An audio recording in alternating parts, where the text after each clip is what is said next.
These are all difficult tasks, and they won't be easy to undertake. I know all of us are excited about what the future holds. It's a future the people of Missouri have told us with resounding numbers that they want to place in our hands. The trust they have given us is something that I take, and I know my caucus takes, extremely seriously.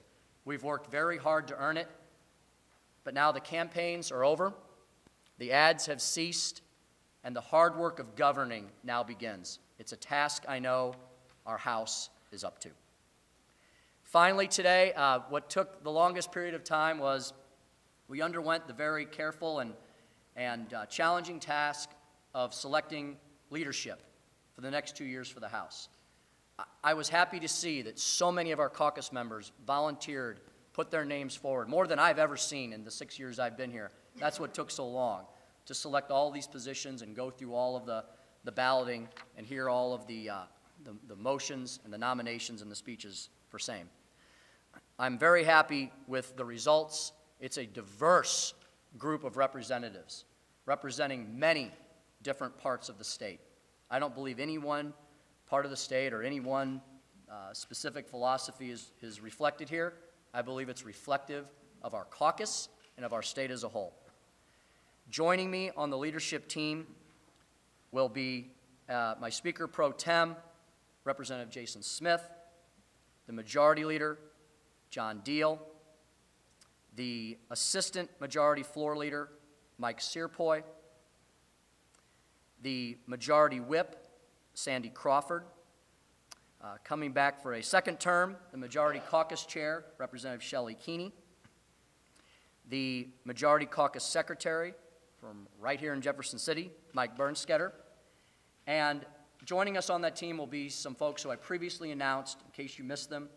Our Budget Chairman will be Representative Rick Stream. The Assistant Budget Chairman and Chairman of our Fiscal Review Committee will be Tom Flanagan. Jeannie Riddle will be our new Rules Chairman. And an official announcement I'll be making tomorrow officially, but I'll give you all the sneak peek. Representative Dwight Scharnhorst will be our Accounts and Administrative Chairman, effective immediately as Representative McGee is termed out. So he has decided to resign that position and allow Representative Scharnhorst to get the ball rolling early. We're happy to answer any questions. Representative, do you think the veto-proof majority gives you a stronger negotiating position with the governor now?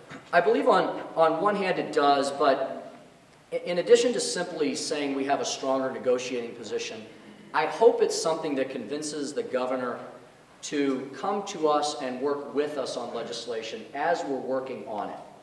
Over the last couple of cycles, I've seen a familiar phenomenon take place where we work for sometimes 4.5 to nearly the entire session on an issue I know the governor is interested in and probably would support in some fashion, but he waits until after both chambers pass the bill, then vetoes it, and then tells us, well, if you'd make this one small change, we could pass the bill. That's happened several times in recent memory. I think a more efficient use of the taxpayers' time and money would be to have a governor who does not hold his cards so close to his chest and is willing to come down and make his agenda known and his opinions known on specific legislation, if he has them, at the time he has them, so we can pass a bill one time and have it become law. Speaker Jones, in our part of the state, every candidate from both parties can pledge to come down here and seek a bond issue for state facilities. What do you think the likelihood is that you're going to be supportive of that? It's an effort that I've considered several times over the last few years because I know the bill has been filed. I don't recall how far it has progressed. I know it is part of Speaker Dempsey's platform in the Senate. We are going to do a number of things over the next couple of months to distill our agenda down more concretely, and that may or may not become part of that specific agenda. We're going to have a freshman tour at the end of November where many of these issues will be discussed. I'm going to be launching a statewide speakers tour where I'll travel the state the second week of December, beginning December 10th, to listen to the people of the state of Missouri. And then we'll have a final wrap-up winter caucus meeting with the entire caucus where we will create our specific agenda. I'm interested in hearing more about the bonding issue, and I'm going to definitely be looking to the folks from mid-Missouri to give me more information on that and the specifics. Given the mixed results yesterday with Democrats taking most statewide offices, but you with your large majority here, are you looking more for some common ground? And if so, what might that be in terms of issues? Well, I believe there's a number of reasons where you look at the results, and I would argue that, you know, Missouri is a fairly conservative with a small c, center-right state. If you look at the new map of the House Senate districts, it's pretty much red from corner to corner, top to bottom, left to right.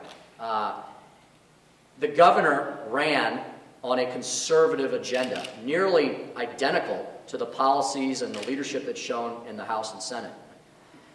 Governor Romney and Congressman Ryan carried the state, I believe, by 11 points, which in a presidential election, that's considered a landslide. The statewide offices, I think there's some different dynamics that were at work there. Many of those individuals, if you would have asked them 18 months ago if they were planning on running statewide, they would have told you probably not. We had a thinner bench this time around. I'm very proud of the fact that my two House colleagues stepped forward and volunteered to run statewide, which is a very ambitious, a very grueling task. But I think there was a number of reasons why those offices went a different way, and I don't necessarily think it's about political philosophy. On health care, obviously, with the referendum now, the governor can't do a health insurance exchange, but the legislature can. And with Obama winning re-election, it doesn't look real likely that the federal health care law is going to be repealed. What do you have in mind on health care? What do you want to do? That's another issue we're working very hard on. I was actually just speaking with Representative Jay Barnes about that a moment ago. He has got some interesting ideas on the topic, and so do some others. There's a lot of creative. Every state is taking a different approach on this issue. Some of those that have Republican governors have already asked for waivers, and they're looking at setting up more privately run exchanges, or not doing an exchange at all. I think on the issues that Governor Nixon has run on, and the fact that now the people of the state of Missouri have voted against the Obamacare mandate by over 70%, and voted against the governor setting up an exchange by over 60%, one of the things I'll ask the governor to consider is asking us for a waiver. If he's not interested in that, and the federal government is insistent upon something happening here in the state, again, I'm going to have to speak with my caucus and decide what direction we're going to take on that. Could you see the legislature trying to set up an exchange? You know, it's something that the House did pass a few years ago. I'm really not interested in giving the federal government any more power or say in what we do here in the state of Missouri. The current makeup in the federal government seems to be pretty far afield of the current makeup here in the state of Missouri. And I'm not overly excited about the prospect of setting up an exchange under the current Obamacare bill, but I think we're going to need to talk to the stakeholders, and I need to refer to my caucus before making any final decisions on that. On a related issue, the acceptance of Medicaid expansion funds from the federal government, I know that the Missouri Hospital Association is vitally interested in you all accepting that money. I know the folks in our area see it as a big boost to jobs and the economic development of central Missouri, because healthcare is so important in our part of the state. Have you all come to any conclusions about accepting Medicaid expansion? The basic conclusion is the state cannot afford it.